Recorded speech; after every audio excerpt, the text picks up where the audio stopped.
On today's episode of Adversity to Strength, I'm joined by Caroline Hughes. Caroline was once a highly successful senior banking executive, served as the head of change at the Irish Central Bank until just before her 44th birthday. But everything changed when she woke up in hospital with severe burnout, an experience that took her 18 months to recover from.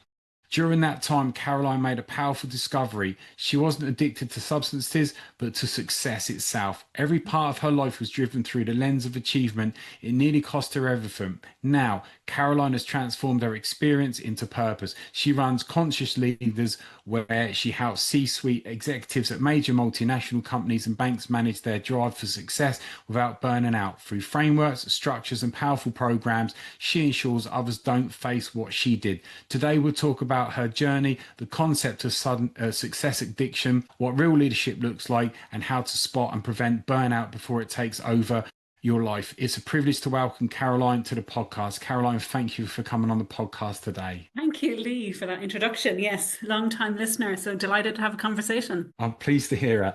Thank you for coming on. Take us back to the start of your journey. Where did it all begin for yourself with everything? Well, I think you've kind of summarized it quite well there in your introduction, but maybe let me talk about where my burnout began, because I think that's where it begins to get interesting. Sometimes I say my burnout is my least interesting thing. However, right, here we are. Let's see what unfolds. So yes, I was one of these people who has probably been an achiever my whole life, whether it was, getting good results in exams or getting the dream job. And that's what had happened, actually. I had been a high school teacher. I'd moved career. I'd gone into banking. I had actually subsequently gone into International Fortune 500, which is where I was working in a global role when my burnout occurred. And I never saw it coming, right? So kind of what happened for me, Lee, is I was happily tripping the light fantastic, loving the life that I was leading. And anybody looking at my life would have said, wow, she's traveling all over the world, sashaying through all these, five-star hotels, running leadership programs with all these amazing people, supporting them to reach their potential, moving from the boardroom into the training room, into a coaching kind of role, one-to-one with leaders and organizations. And one day, I woke up and I actually couldn't feel my legs. And on that day, it was the day before my 44th birthday, and I was due to go to Orlando, Florida, to get sign off on a 12 million euro contract to deliver a frontline leadership program for 10,000 leaders all over the world. And it's Friday morning, and literally I cannot feel my legs. And I'm in this kind of dialogue with my body, right? We do this, right? Yeah. Okay. It's like, what time do you call this? It's 4 a.m. Can't get up. I've got to be in the office for 7:30. Try to get back to sleep. Can't. Eventually get myself up. And the next thing I remember, I'm on the floor of my room. I've gone out cold and collapsed. And roll on the dice, roll on the timeline slightly. This continued to happen over a number of months. I was signed off sick immediately. But even through that, I continued to have these symptoms of collapse. And one day I collapsed here locally in Dublin, where I live, and I landed myself in hospital. And it was Valentine's Day 2020. So 2 months after the initial collapse. And I'm sitting in this, emergency room, and there's a very concerned consultant looking at me. And she's saying to me, Miss Hughes, you've got marks on your brain consistent with stroke. Your blood pressure is down below 89. We actually don't know how you're still standing. So you need to phone somebody to pack you a bag, because we're admitting you, and we need to get to the bottom of what's happening here. And so instead of being out, having a romantic meal, of course, the relationship had gone by the wayside at this point because of choices I had made around, my career, right? So instead of being out, doing what normal people do in Valentine's Day, I'm getting admitted to hospital for what was the beginning of a 2-week period, where consultants kind of came and went saying, we don't understand that somebody so young with a good general health is presenting with these symptoms, because I had gotten an MRI scan on my brain from the first collapse back in December. And when they admitted me, they said, so we're going to find out what's wrong with you. We're going to scan you pretty much head to toe. And when we've exhausted the kind of physiological, we want to talk to you about your lifestyle. Ooh, right. Yeah. Yeah, and I'm thinking, Sorry, I've got a meeting to go to. I've got this $12 million deal to close, to deliver upon. And, I'm thinking I don't even ever get sick. Yet I'm admitted into a cardiac ward for people who were like almost twice my age. And so instead of kind of being back at work a couple of weeks later, as you kind of would hope the story would end, actually was off work for a further 6 months, during which time I had to really, I would say, kind of drop the mask and pick up the mirror, probably is the simplest way of putting Sure. it, and really confront my own relationship with success and with the performance required for the success I thought I wanted to have in my life. And that's really what kind of began not just my own kind of journey around what did it mean for me, but my curiosity about, what is it that makes the difference between people who can perform at a high level for a very sustained period of time, Yeah. out kind of these either physiological or indeed psychological challenges, and those of us who seem to overstretch and fall between the gap of what we perceive success to be and the price we might kind of be willing or not or be able to pay for it. Yeah. There's so much there. I mean, did you realize it was burnout? How were you Not feeling? Because initially. not initially, because usually when you like as a therapist, I know when I'm getting to my level of limitations there as Yeah. well. How were you feeling generally of everything that you were doing? So I would say, if you kind of the typical iceberg effect, right? On the Right. outside, I was loving life Right. because I had this dream job, I Yeah. had travel, I had income, I had access. Um, and I had influence. And so that served a lot of my drive. My adrenaline junkie was very happy. My kind of need for success was thoroughly fulfilled. And when I got this job, like I was 39 years of age in a global role in an organization of 80,000 people. And I had a certain pride in where I had arrived Of without course. having kind of set out a very determined path around what this might look like, right?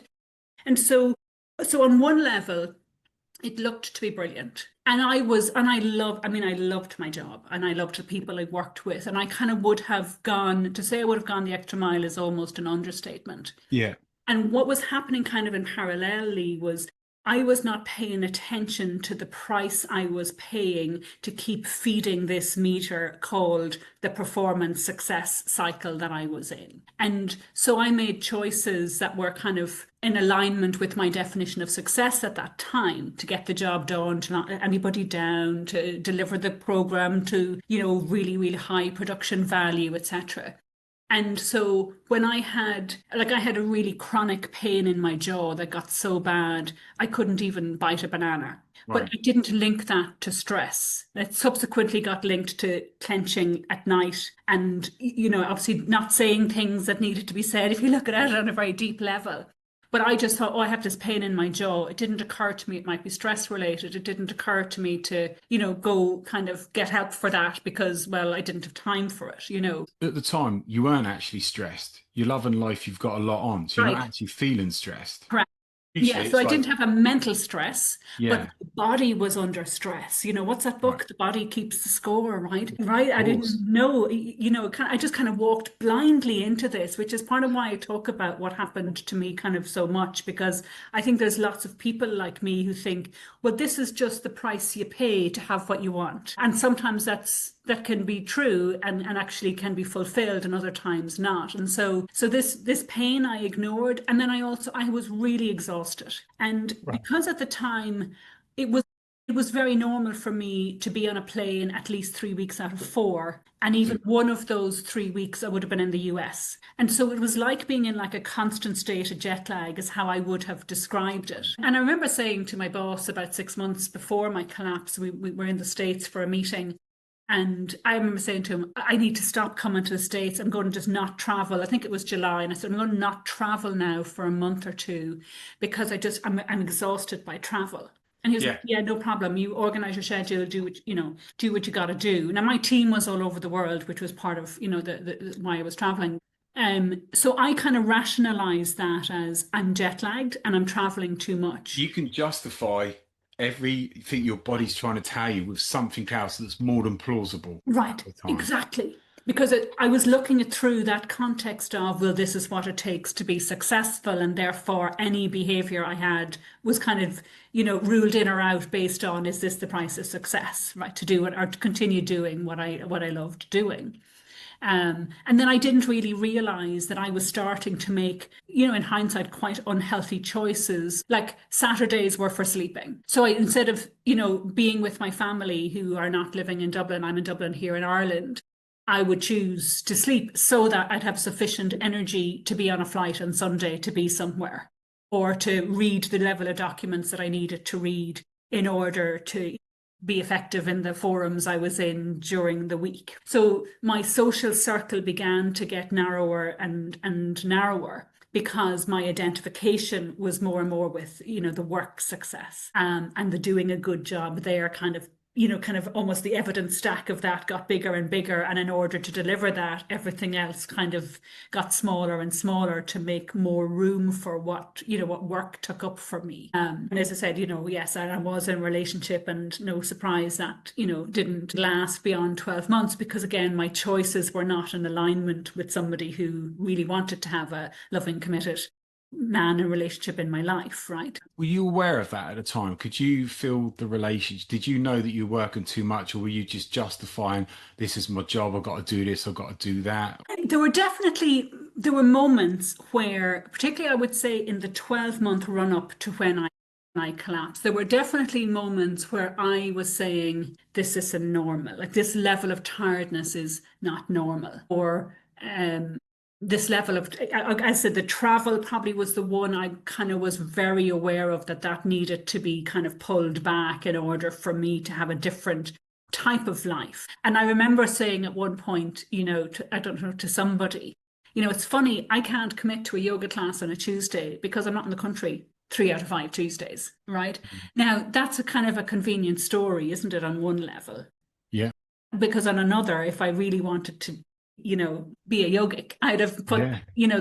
the systems in place to deliver that. And I think that's part of where, in that same time frame, like I took up hiking, and I hiked like many of the world's most fabulous mountains, because if I was training for Kilimanjaro or Circuit of Mont Blanc or Everest Base Camp, it was big enough to compete with what work, represented for me, because I wanted to be healthy and well, and I wanted to have a good, positive experience kind of when I was doing my big hikes. And that was something that kind of could cut through whatever need I created to be in the office, to do the one more thing. That was Yeah. probably something that was very much part of my daily routine, again in probably the 12 months beforehand, where I'd wake up and I would do what I called my deal for the day. And that deal would be, it's just one more. It's just a 1 hour time difference. I'm only going to Amsterdam. Just one flight to Heathrow, or it's just,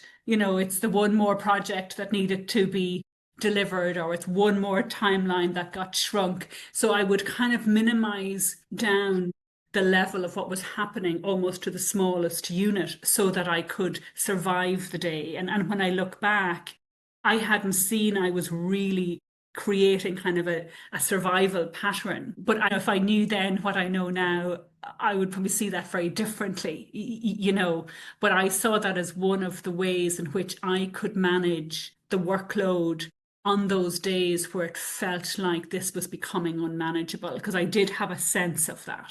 I just Yeah, I was never going to, thought I was going to pay a physical price. It never occurred to it me. never occurred. Yeah. Never. Not on my radar, not in my vocabulary. As a therapist, I say to people constantly, you need to give yourself a break. Because people are mentally, listen to what your body's telling you, ignore it, soldier on, it's the worst thing we do. I constantly saying that to people. And I say to them, if you don't give yourself a break, your body's going to give you a break, and it won't Yeah, be as nice or as easy as that's if you right. do it yourself. When you look back now, do you think that it was almost you were just figuring out how you could almost survive longer with this burnout that you probably didn't realize was burnout, but you thought, I've not got a lot left. How can I strategically plan my day in order to get through it? When you look back at it now, do you think that's what it was, or do you think you were just being not clever but being organized, so you could, because it's a high profile job, there's a lot of responsibility, so maybe I just need to map my day out? Were you kind of telling yourself that, or? Yeah, you know what was really, you are making me laugh because I'm being reminded of one of the many doctors I saw in my recovery. One was the kind of our occupational health specialist, which would be kind of quite normal for an employer, send you to the company doctor to have a different type of, conversation. And I remember him, I was saying to him at the time, my physical energy was really depleted. That was probably my primary symptom, right? Yeah. And I remember saying to him, some days I can walk kind of for 30 minutes, and the next day I mightn't be able to walk for 5. I don't mean physically walk, I mean have the energy to kind Yeah. of be out walking for a sustained period. And I found that psychologically really difficult because 12 months earlier, I'm standing on base camp Everest, I'm in peak physique, literally the world at my feet, and Yeah. now I'm kind of managing my energy like in 30-minute units to see, do I have enough to go for a walk? And it was COVID time as well. So, a lot of isolation too. So it wasn't as though I could have a friend nearby and I was worried about collapsing and those kinds of things. Yeah. And I remember the doctor saying to me, he goes, Caroline, he said, you're the type of person that I'd love to have on my team because you see round the corners. You're always kind of looking at the what's next, staying in the future, preparing for everything. And you think you can apply that to your recovery. And you think if you can do 30 minutes today, you can do 35 minutes tomorrow, and you can do 40 minutes by the weekend, because that's kind of what your definition of, sustained performance over time. And it's always on an upward trajectory. And he said, but that's the very reason you're sitting in front of me, Yeah. because you've been project managing your energy levels for years. So this is kind of back to your question. Was I strategically doing it to prevent a burnout? As I say, burnout was not in my vocabulary. This is 2019 when this happened, 2020. Yeah. Stress was definitely in my vocabulary, absolutely. And I would have said, yeah, I was stressed for sure. And this was actually 6 months into my recovery when burnout was being diagnosed. It took that long to diagnose it, Lee, in part because there was these other things happening. COVID then meant access to services was more Yeah. limited. They were all good things for me because that gave me time to recover, my energy, and not be kind of pushing myself to do things that I would normally have said, oh no, sure, it's been a week now, I must be able to do that, right? Because when you're Yeah. kind of, when you're wired to achievement, you kind of find a way to get things done. That's part of, the mindset of an achiever, isn't it? We set the goal, we determine how long it's going to take, and we kind of go through fire to meet it.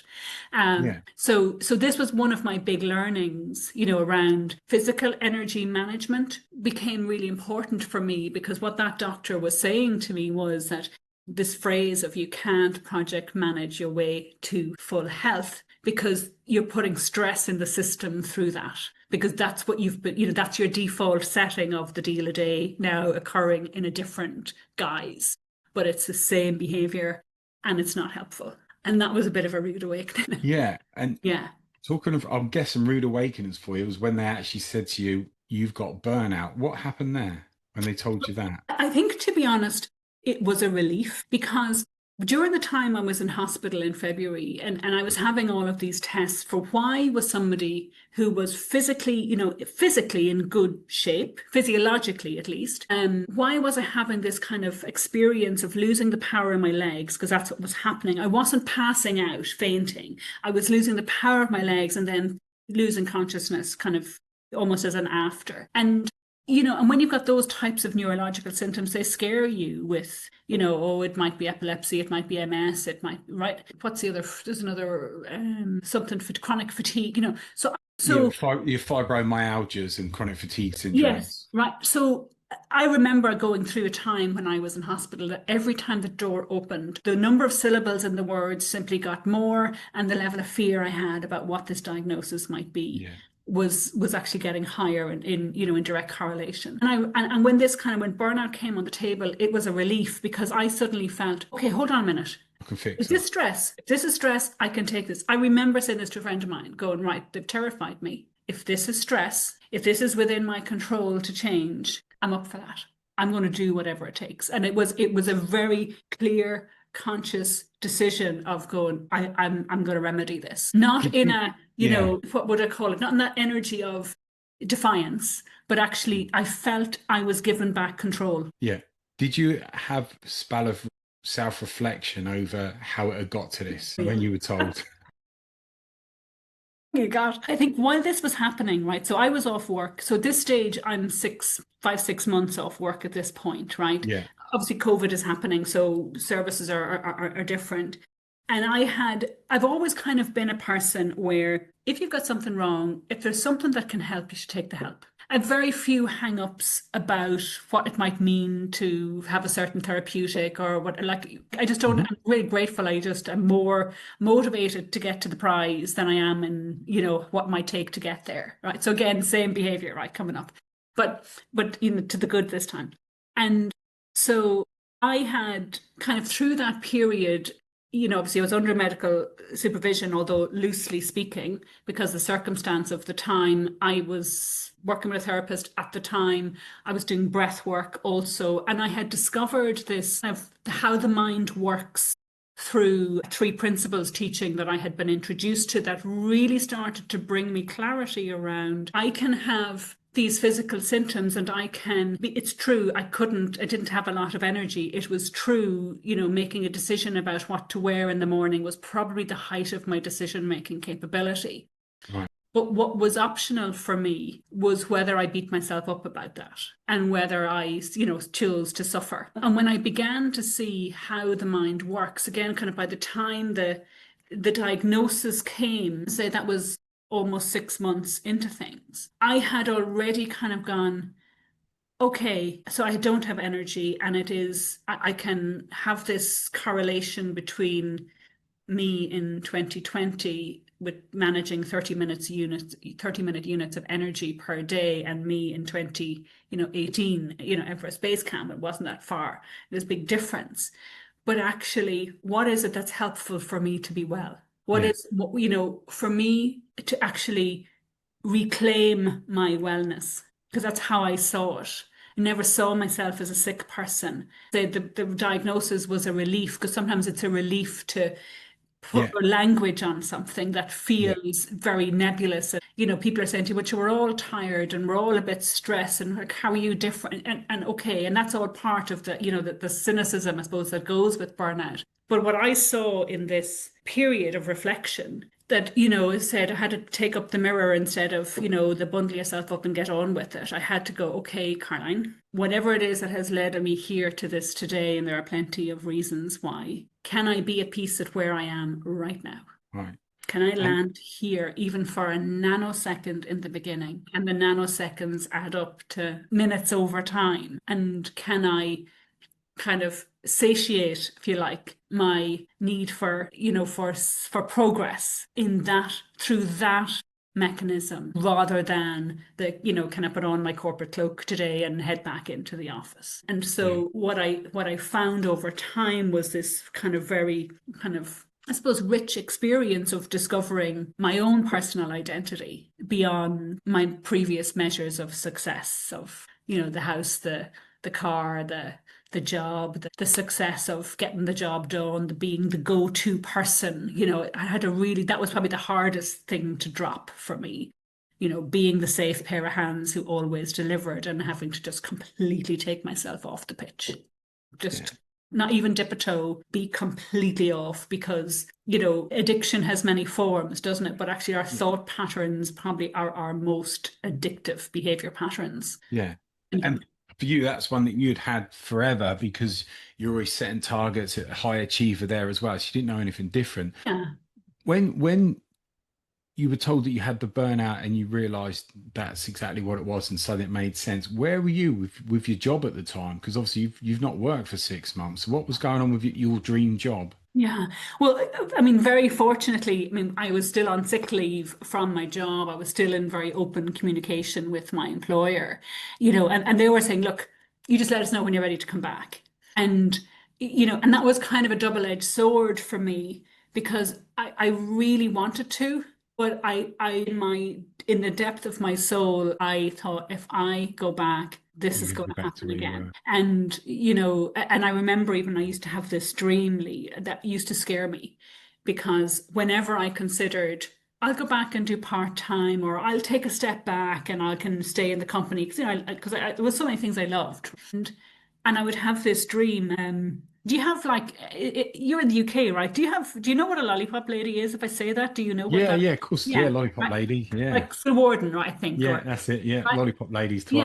yeah, because they've got kind of the pole Yeah, with the round signal on the top of it, right? Which normally had you stop in traffic to let the children pass. And in my dream, this really old lady, which I really think was an older version of me, would appear in my dream. And on her lollipop stick, on one side, in big bold writing, was wrong way. And when she turned it around, it said turn back. And so I really and that happened a number of times when I was really close to returning to the job that I loved and leading the team that I was leading. I really took heed of that because, well, it kind of frightened me on one level yeah, because it was that kind of it wake you up in the middle of the night kind of dream.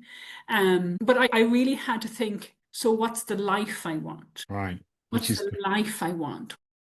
was this the first time you'd actually thought of that as opposed to what's the career I want? Right. Yeah. Yeah. Yeah. And when I stopped, and this was part of this kind of realization about, how our minds work and the situations which occur, and then the story we tell ourselves about those situations, where I realized what's happening to me now is as a consequence of all of those micro choices I've made to this point. Yeah, And I can take responsibility for that and move on. Or I can poke around in shame about it and kind of pretend it didn't happen, like a lot of people do. Or I can poke around in blame about it and point fingers and do all of that good stuff. And I did all of that, by the way, right? Yeah, there were all of yeah, that. yeah, Right. But this kind of moment of, so if this happened because of all of these micro choices, the deal a day, the extra project, the saying yes when I really needed to say no, the whatever it was, right? Then I can actually create something really positive by changing what it is I want and by focusing on that. And let this be an experience that actually is transformative rather than shameful. what was the moment you accepted that you're going to quit your job? How was that for you? At the moment, I actually said it out loud. Again, it was a relief because I Right. had been That's when you know. around a few cycles of I really want to go back. I should go back. Everyone else is able to do it. What does this say about me if I don't? And then I was going, but this question of what's the life I want? Who's the daughter I really want to be? Who's the partner I'd love to become? Who's the friend that I want to be? What are other ways that I can serve in the world that Yeah, give me fulfillment rather than just focusing on a very narrow definition of success through a career lens?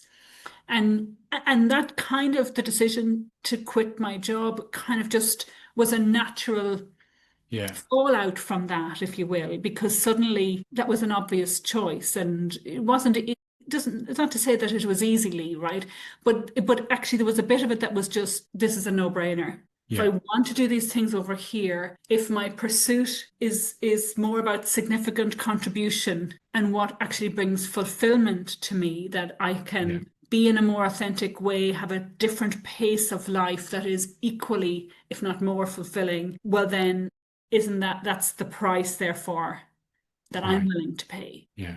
And less hours, obviously. Working Yeah. less hours. Yeah. Well, just I suppose different. It was certainly less travel. Yes. You know yourself as self-employed people, there are Yeah. days Oh, where we've got to put a shoulder into the wheel the same as anybody else, and yeah. we can decide what the level of flexibility is. But what I was really clear on was I didn't want to kind of swap one level of stress for another. Yes. Right?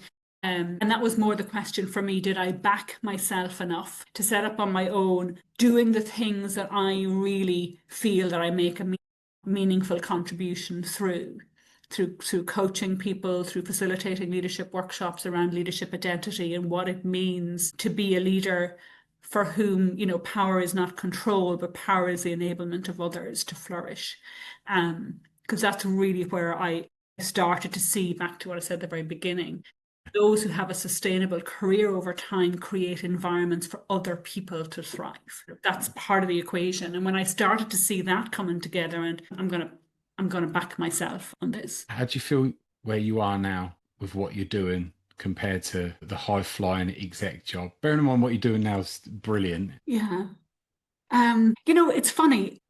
Again, if you look at my life from the outside, it's probably remarkably similar Lee, in that, still work with executives all over the world. I'm still travel, quite, I love to travel. I'm a person who's on the go.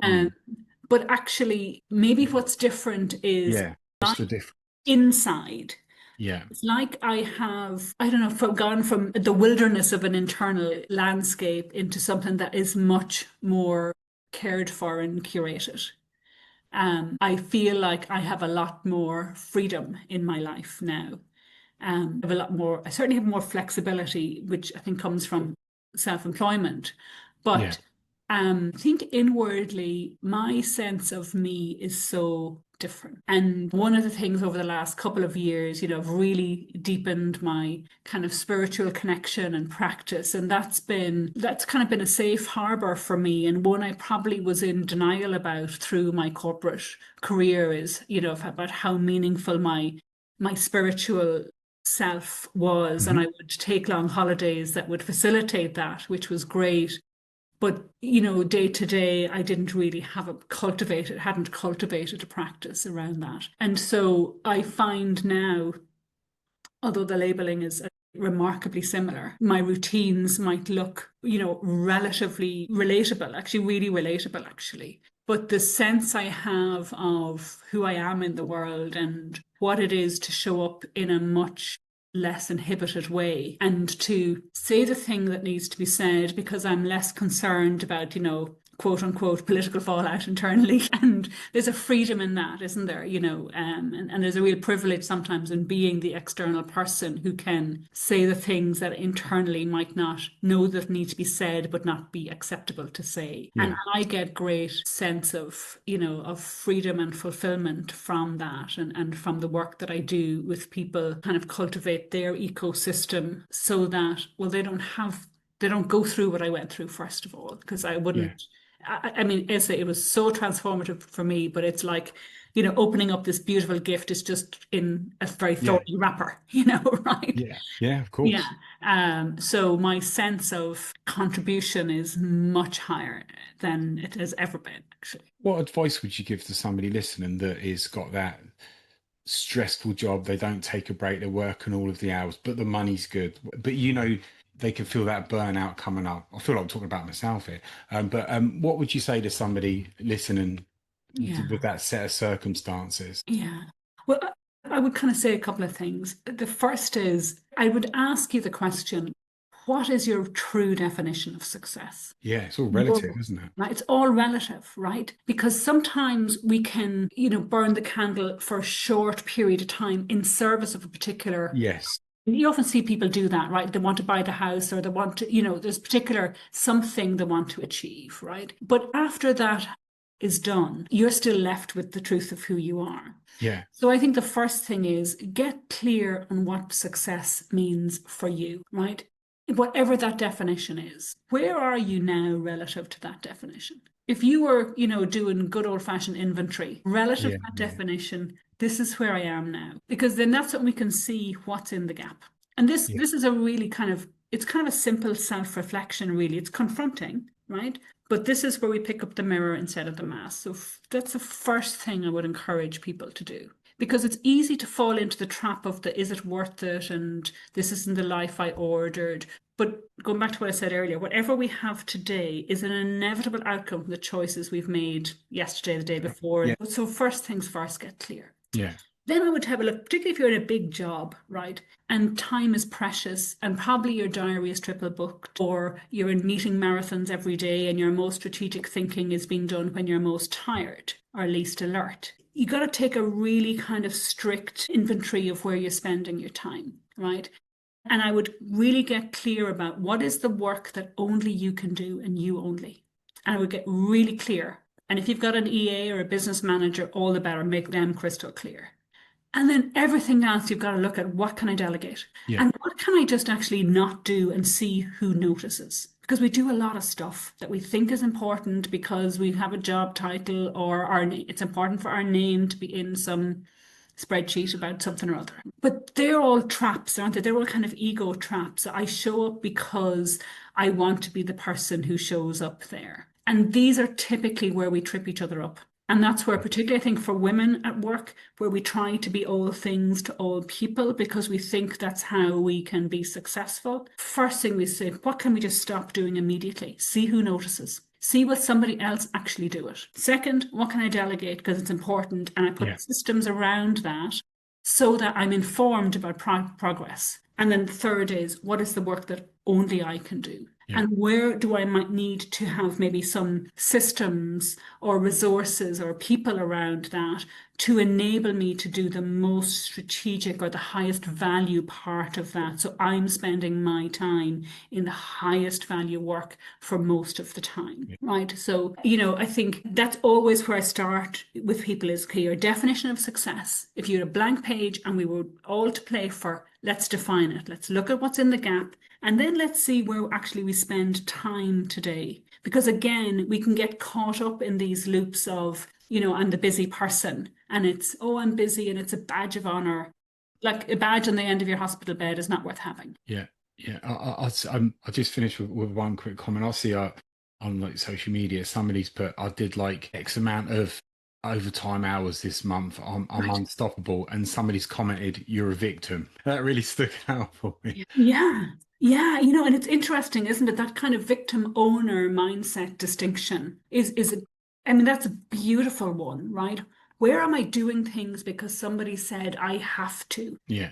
Yeah. And who are we really serving in that? Are we serving our own ego and our sense of needing to be important? Or are we actually in service of something that takes us closer to the person we want to be, the fulfillment we want to have, the company goal we want to achieve, whatever it is? Because I think when we kind of get clear on that, a bit like my choice to leave my job, some choices just actually, they just make themselves Make themselves. because it's not in service of where we're going now. It belongs to like an old version of us that used to do all these things to please others and right. Yeah, without doubt, I totally agree with everything you're saying. I think your story is a brilliant story. It's a really interesting story, and it's one that so many people, including myself, can learn a lot from there as well. And I think the way that you've done the changes that you've done, and it's made all the difference there, shows that you can live that life that you want to, with having that, as they say, work-life balance there as well, without burning yourself out. And I think that the advice that you give is brilliant there. Caroline, it's been amazing having you on, and I've thoroughly enjoyed every second of listening to what you've had to say. Thank you so much for coming on. Absolute pleasure, Lee. Yeah, thanks so much. That just flew by. So thank you. It did And I hope your fly by. listeners really get value from it. Thank you, definitely.